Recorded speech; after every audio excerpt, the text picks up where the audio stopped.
Shalom Bapak Ibu Saudara-saudaraku yang dikasihi Yesus Kristus, selamat pagi. Selamat bertemu kembali dalam sapaan firman Tuhan buat kita hari ini. Saya berharap kita semuanya dalam keadaan yang sehat. Ketika kita bangun pagi-pagi ini, kita memiliki badan, jiwa dan roh yang bugar. Karena kita tahu bahwa Tuhan kita adalah Tuhan yang sudah memberkati kita.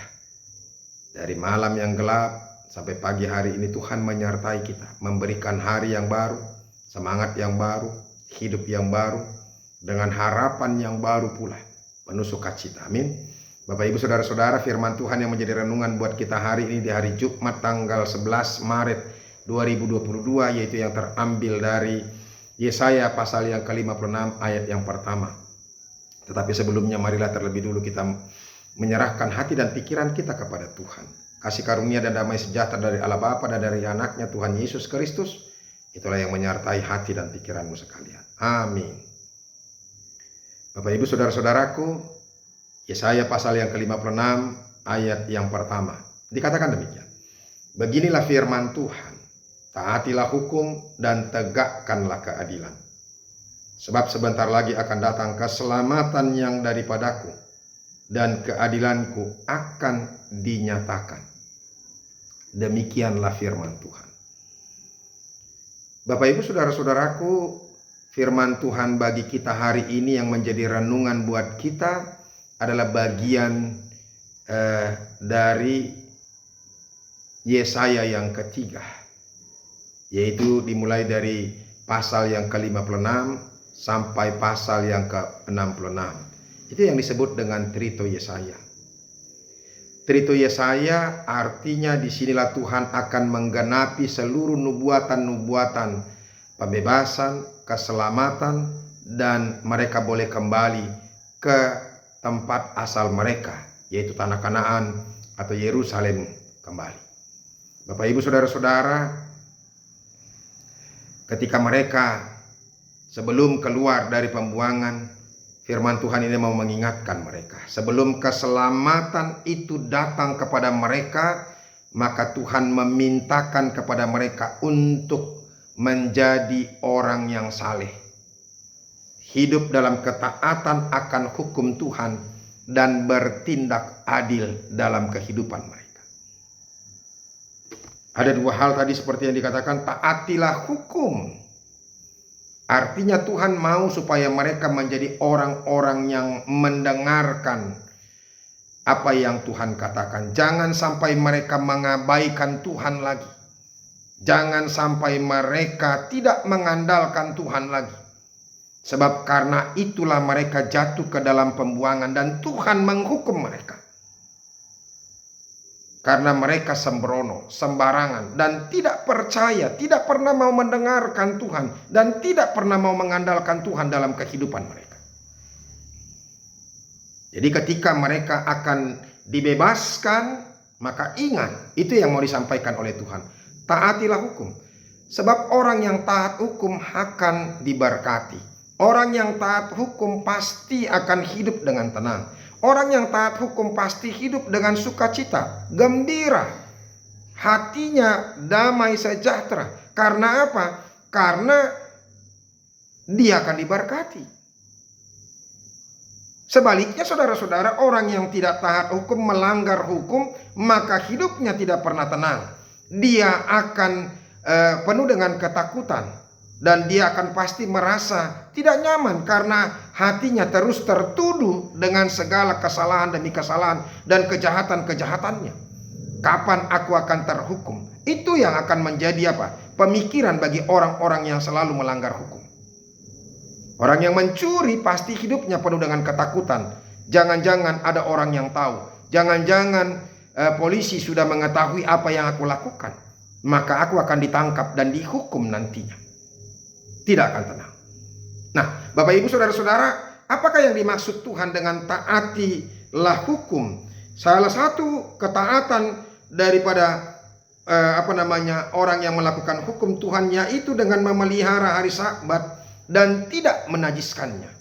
Artinya orang-orang yang menjaga hubungannya dengan Tuhan, orang-orang yang memakai hari perhentian itu untuk benar-benar sungguh-sungguh memuji, memuliakan nama Tuhan. Jadi saudara-saudara, ketika kita mau diberkati Tuhan, cintailah Tuhan. Carilah kebenaran, lakukanlah apa yang dikehendaki Tuhan. Hidupilah dan milikilah hidup yang intim bersama dengan Tuhan. Maka engkau akan selamat, engkau akan diberkati. Dan ini salah satu yang Tuhan mintakan kepada mereka, supaya mereka taat kepada hukum, yaitu taat untuk menjaga hari perhentian Tuhan, Sabat bagi Tuhan. Bapak Ibu saudara-saudara, ini juga mengingatkan kita, ada begitu banyak orang-orang Kristen saat ini yang begitu gampang sekali untuk meninggalkan ibadahnya, meninggalkan hari perhentian itu.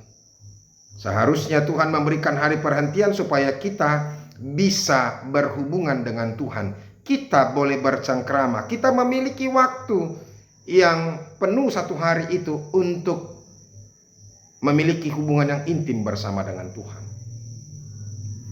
Artinya kita harus mendahulukan Tuhan daripada segala-galanya. Sama seperti Rasul Paulus, dia merasakan bahwa dia tidak bisa terpisah daripada Tuhan. Hidup orang benar itu tidak bisa terpisah daripada Tuhan. Bahkan oleh maut pun, bagi Paulus hidup bersama Tuhan itu lebih penting daripada hidup daripada segala-galanya. Lebih baik dia mati daripada dia kehilangan hubungan bersama dengan Tuhan. Sama juga dengan pemazmur.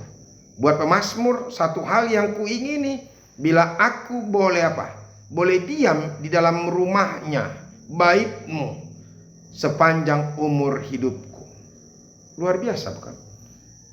Artinya mereka terus menjaga hubungan mereka, mencari Tuhan dan kebenaran Tuhan, maka Tuhan akan memberkati, memberikan yang terbaik dalam kehidupan mereka.